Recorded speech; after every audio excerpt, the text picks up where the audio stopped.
Hey guys, today I'm going to go over the High Country Creations camper shell lock. I'm going to go over how to verify that it'll actually work in your truck before you buy it. I'm going to go over how to install it. I'm going to go over how to use it.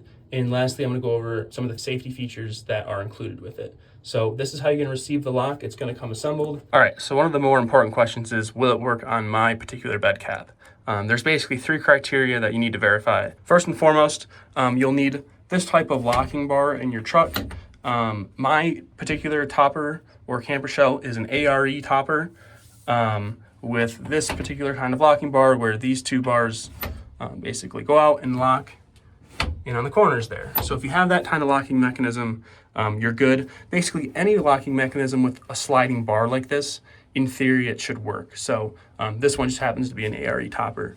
The second thing that you'll need in order to have this particular lock work with your camper shell is you'll need some sort of solid bushing that the rod runs through. So you can see that black bushing there. That's what we're going to utilize to install the lock. Lastly, you'll need a clearance. So you can see this wall here and this rod, there's a clearance of about 0.18 that's needed. You can see I'm passing the nut plate through that slot right there. So if you're able to measure with calipers, you'll need that slot to be about 0.18 inches. If you have less than 0.18 inches, the lock will probably not work with your topper. If you have more, that's great. If you don't have a set of calipers, 0.18 inches is about 45 to 50 pieces of printer paper. So if you're really desperate and you don't have a set of calipers, go ahead and pull out maybe 45 or 50 pieces of paper and see if you can slide it into this gap. If you can, you're probably good. The 3 criteria, the first one, the locking bars, the second one, some sort of bushing, and the third one, sufficient clearance between the rod and this back wall. So the first thing you want to do is disassemble it. So you're going to do that by removing the 4 socket cap screws on the corners there. Go ahead and remove those with the included Allen key there. All right, and here we have the entire lock disassembled here. We have our main body here. We have our nut plate. We have our thumb screw. We have 4 socket cap screws and a hex wrench. So now that we've disassembled everything, we're going to get ready to install it. First thing we're going to do is we're going to take this nut plate here and we're going to sandwich it between that back wall and that sliding rod. So I'll show you what that looks like here. All right, so we're all set up here. We're going to go ahead and put the nut plate here on the outboard side of this black bushing. So outboard meaning to the side of your truck. So we're going to go ahead and put this nut plate here. And if you're lucky, you might be able to kind of wedge it in there so it stays. Otherwise, you'll need 2 hands or a friend. Okay, mine's gonna stay there for a second. So now what you'll do is you'll install your main body. Very important to note that this hole here that the hex wrench fits into, you're gonna want that on the top side. So like this. This U channel will slide right into that bar there, and you'll line up your 4 holes, and you'll start plugging in your socketed cap screws.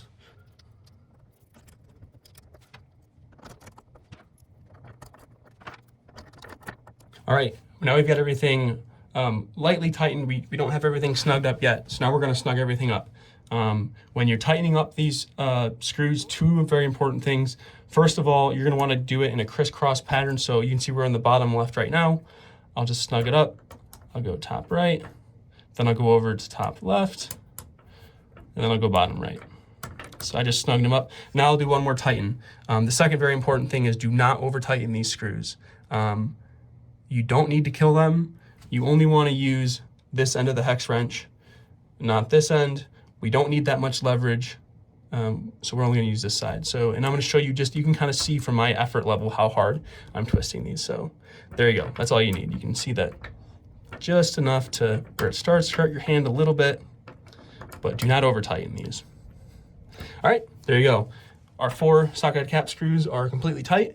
Now we'll return our hex wrench. This is actually a very important piece of your lock. I'll go into it a little bit later when we're talking about safety, but make sure you always replace your hex key or Allen wrench whenever you're done using it.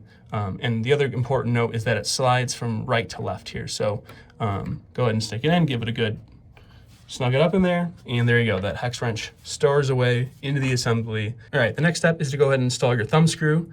You might be able to see in the light here, there's a red compound that I put on the threads. That's basically an anti-vibration compound. It keeps the screw from loosening out as you're not using the lock. Maybe you're driving around, the truck is rattling, that way so this doesn't back out and actually fall out. So that's kind of a fail-safe. The primary method I'll go over a little bit later to keep this from falling out. Go ahead and install this into that center hole. The lock is completely assembled. This is the only time you'll need to do it because from now on it'll just stay here.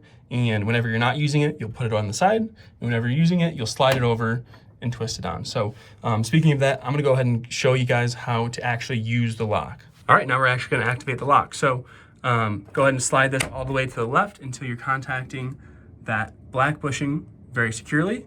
And then all you'll do is you'll tighten this thumb screw. Very important, do not over tighten this thumb screw. Never use more than one hand. Just snug it up. That's all it needs. It does not need to be very tight. Again, only use one hand, never use two hands to tighten that thumb screw. And that's all there is to it. So now you come over here, you can see that we're completely locked. No one can get in. To get out of your topper once you're done sleeping or whatever, all you'll do to disengage the lock is just turn this thumb screw to the left, slide it over. We're gonna go ahead and snug it up in the middle here.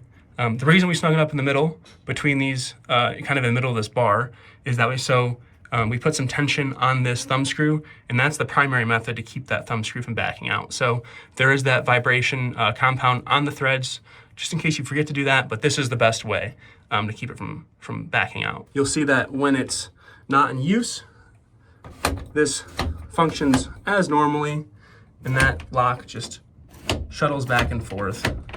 So you could totally leave this on in perpetuity until you're ready to lock up the bed of your truck.